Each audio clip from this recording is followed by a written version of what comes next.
All right, so you sent over this Aussie digital marketing guide, and we're going to dive right into it. They say 7 steps to crafting the ideal strategy. And get this, it's sprinkled with Aussie references everywhere, from cafe culture to footy, even accessibility standards. Yeah, gotta love that local touch, right? Well, you really can't beat it, can you? It's like they say, if you want something done right. But seriously, this isn't just about slapping up a website and hoping for the best. The Australian market, it has its quirks, its nuances. This article gets that, which is already a point in its favor. Okay, so step 1 throws us right into this scenario. We've all experienced this confusing conversation where you have no idea who you're talking to. And they use this analogy to drive home the point that understanding your target audience is crucial.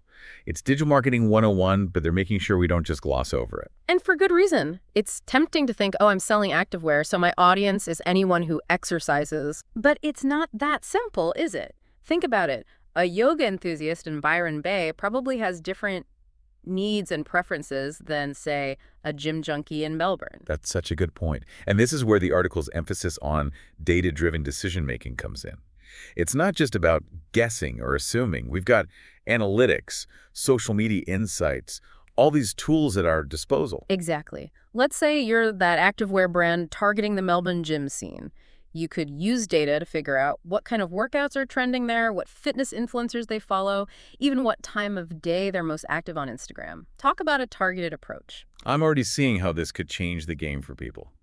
Okay, step 2, SMART goals. I know we've all heard this one before. Right. But this article uses a brilliant analogy, Aussie rules football. It's genius. Think about it. You wouldn't just tell your footy team, go out there and win. You'd have a specific game plan, wouldn't you? You'd target certain players, focus on key plays, and adapt based on the opponent and the conditions. And just like in footy, a vague goal like increase sales won't cut it in the competitive Australian market. You need those SMART goals, specific, measurable, achievable, relevant, and time-bound. It's about having a clear target to aim for. Absolutely. So instead of just increase sales, a SMART goal might be increase online sales of our new activewear line by 15% in the next quarter by targeting Melbourne gym goers through Instagram ads. See the difference? Night and day. Okay, this is already making me want to revamp my whole marketing strategy. But before I get ahead of myself, let's move on to step 3, competitor analysis.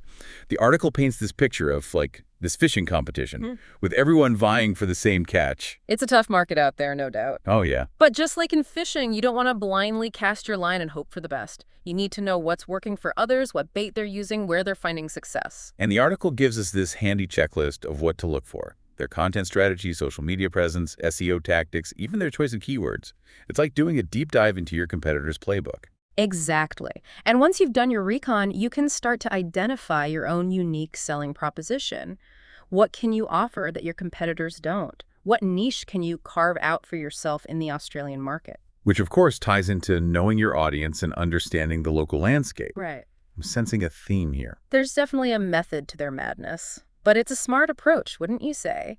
It's about building a solid foundation for your digital marketing strategy, one that takes into account the unique characteristics of the Australian market. Speaking of foundations, let's move on to step 4, choosing your marketing channels. This is where I tend to get overwhelmed. Do I need to be on every platform? Facebook, Instagram, TikTok, LinkedIn? It's exhausting just thinking about it. It can feel like a digital jungle out there. But thankfully, this article reassures us that it's not about being everywhere at once. It's about strategically choosing the channels where your target audience is most likely to hang out. Which brings us back to that Melbourne gym junkie we were talking about. They're probably not scrolling through LinkedIn looking for their next workout gear. Instagram, on the other hand. Bingo. Or maybe even TikTok, with its short, engaging fitness videos. The key is to meet your audience where they are and tailor your message accordingly.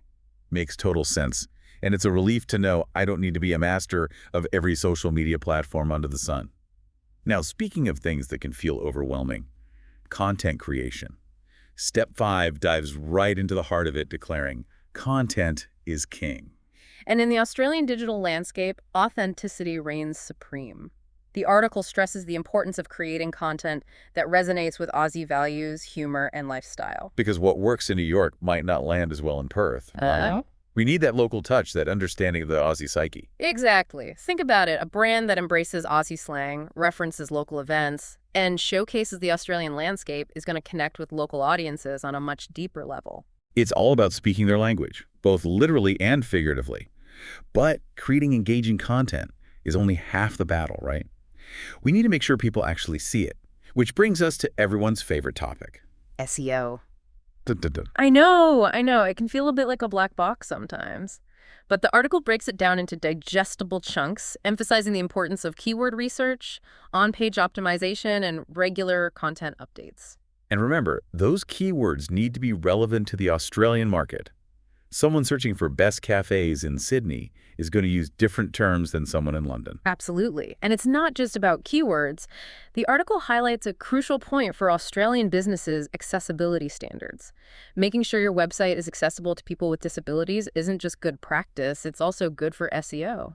I never thought of it that way.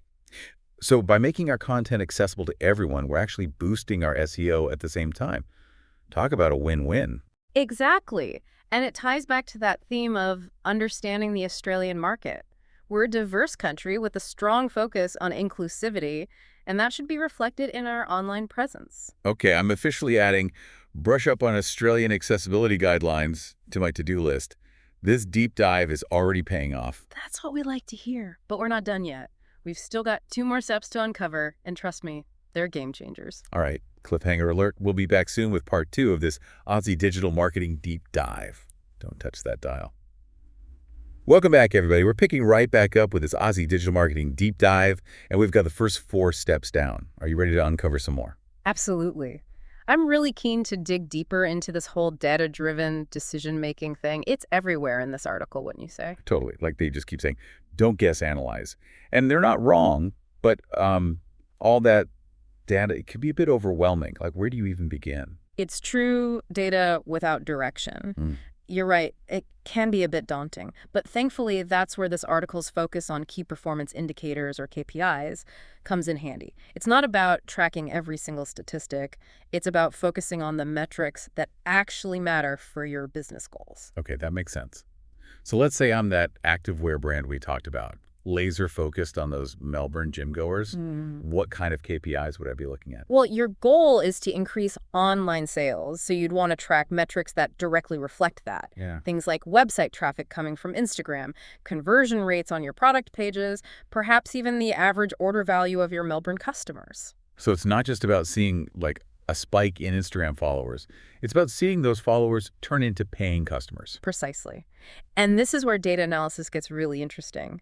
Let's say you launch an Instagram ad campaign targeting those Melbourne fitness enthusiasts. You'd want to track how many people clicked on the ad, how many visited your website, how many actually made a purchase. And if those numbers aren't where you want them to be, Then it's time to adjust. Maybe the ad creative isn't resonating, or maybe the landing page isn't optimized for conversions. The data gives you the insights you need to tweak your strategy and improve your results. it's like having a digital compass constantly guiding you towards your goals. I love it. But data isn't the only thing that changes in the digital world, is it? Not at all. The digital landscape is in a constant state of flux. New platforms emerge, algorithms shift, consumer behavior evolves, which is why this article's emphasis on adaptation, particularly in step 7, is so crucial. Yeah, it's like they're saying, get comfortable being uncomfortable. Yeah. Because the moment you think you've cracked the code, something changes. And that's not necessarily a bad thing. Embracing change and being willing to adapt, that's what sets successful businesses apart. Think about it. The brands we admire today are often the ones who are willing to take risks, experiment, and pivot when necessary. It's about staying agile, being open to new ideas, and never stopping the learning process. And speaking of learning, didn't this article offer some pretty insightful advice on content creation? It did indeed. And this is where that local knowledge we talked about earlier really comes into play. Step 5 is all about crafting a content plan that captivates. But not just any content that resonates with the Australian market. Right. We talked about this briefly, but the article specifically mentions aligning content with local seasons, events, and even Aussie humor. And I think this is where a lot of businesses miss the mark. They try to apply these generic marketing formulas without considering the unique cultural context. Imagine promoting winter clothing in the middle of the Australian summer. Or wishing everyone a happy Thanksgiving in November. Oh, Man, talk about a facepalm moment. Exactly. It's about understanding the nuances of the Australian market and tailoring your message accordingly. Think about it. A brand that embraces Aussie slang, references local events, and showcases the Australian landscape is going to connect with local audiences on a much deeper level. It's like they're speaking our language, both literally and figuratively. Okay, I'm convinced local knowledge is king. But how do we make sure our amazing, locally relevant content actually gets seen? That's where SEO comes in, right? It does. And while we've touched on SEO briefly, it's a topic that deserves a deep dive of its own because let's be honest, it can feel a bit like a black box sometimes. Totally. Keywords, backlinks, algorithms, it's enough to make your head spin. But this article does a great job of demystifying SEO, breaking it down into manageable steps. It all starts with keyword research, and not just any keywords that are relevant to your target audience in Australia. Because someone searching for best beaches near me in Sydney is going to use different terms than someone in London, right? Exactly. Localizing your keywords is essential for attracting the right audience to your website.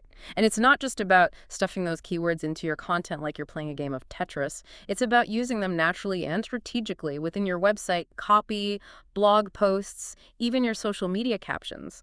It's all about creating high-quality content that provides value to your audience while also signaling to search engines what your website is all about. Precisely. And remember, SEO is not a one-and-done deal. The digital landscape is constantly changing, which means your SEO strategy needs to evolve along with it.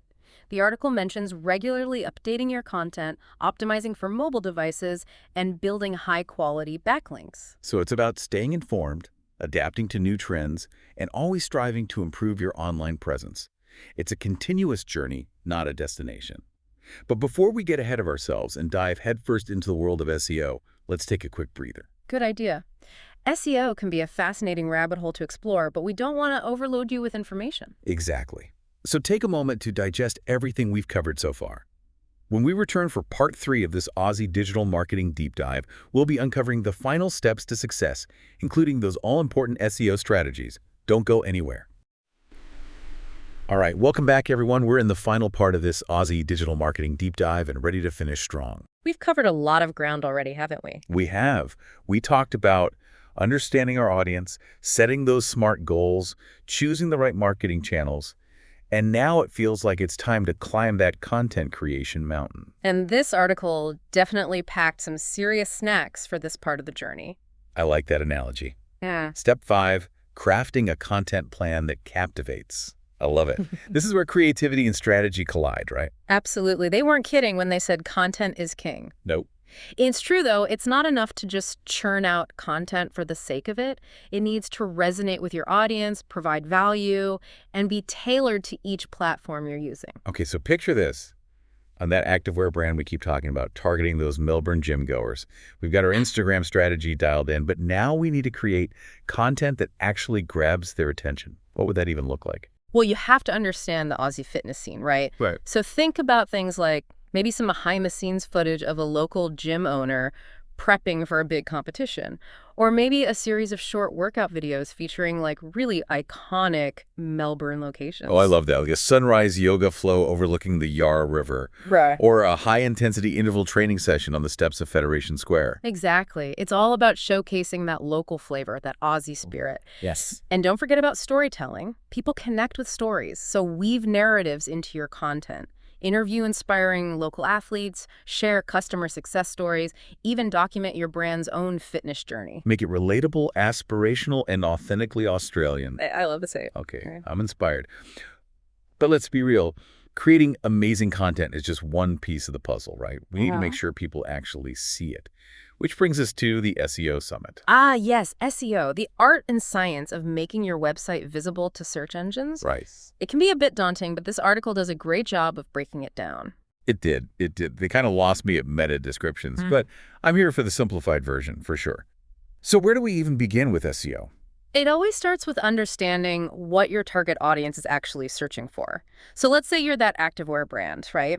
And you're launching this new line of leggings designed for yoga. Okay, got it. Amazing yoga leggings ready to take over Melbourne. Perfect. Now, think about the words and phrases someone might type into Google when they're searching for those leggings. Things like best yoga leggings Melbourne, eco-friendly activewear Australia, yoga studios Melbourne. You see how those keywords are specific to both the product and the location? It's like we're speaking Google's language. But we can't just sprinkle those keywords randomly throughout our website, can we? No. That's where on-page optimization comes in. It's about strategically incorporating those keywords into your website, content, headings, image descriptions, even the URLs themselves. So it's like we're weaving those keywords into the very fabric of our website. But it's not just about pleasing Google, is it? We want to make sure our website is user-friendly too, right? Of course. In fact, user experience is a really crucial ranking factor for search engines. The article specifically mentions the importance of mobile optimization, fast loading times, and clear navigation. Because nobody wants to wait around for a slow website to load or squint at tiny text on their phone. Yeah. It's all about making that user experience as seamless and enjoyable as possible. Exactly. And for Australian businesses, there's that added layer of importance when it comes to accessibility. Right, making sure our website is accessible to people with disabilities. Yeah. It's not just good practice, it's the law here. Right.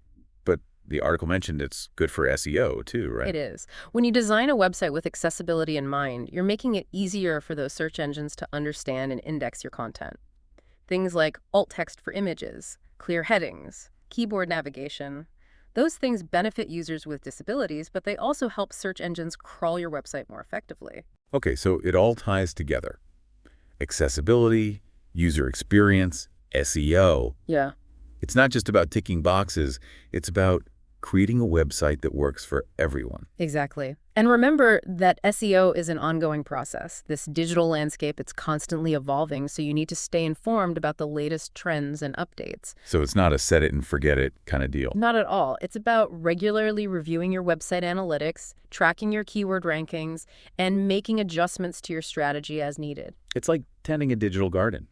You need to nurture it, prune it, adapt to the changing seasons. I like that. That's a good analogy. Because just like a garden, your website should be constantly evolving. It should be a reflection of your brand and your audience for sure. Exactly.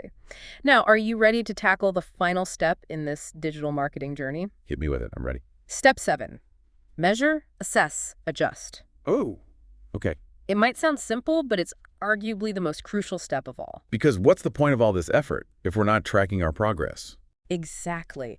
This step is all about using data to understand what's working, what's not, and where you can improve your results. So it all comes back to those KPIs again. It does. Remember those metrics we talked about earlier that align with your business goals?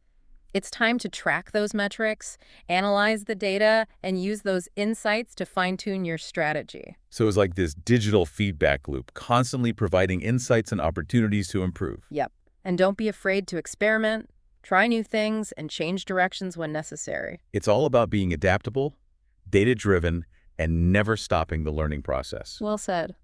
Well, it sounds like we've reached the summit of our Aussie digital marketing mountain. We have. We've scaled it. I'm feeling confident, I'm feeling inspired, and I am ready to implement all this amazing advice. Me too. To our listeners, thank you so much for joining us on this incredible journey.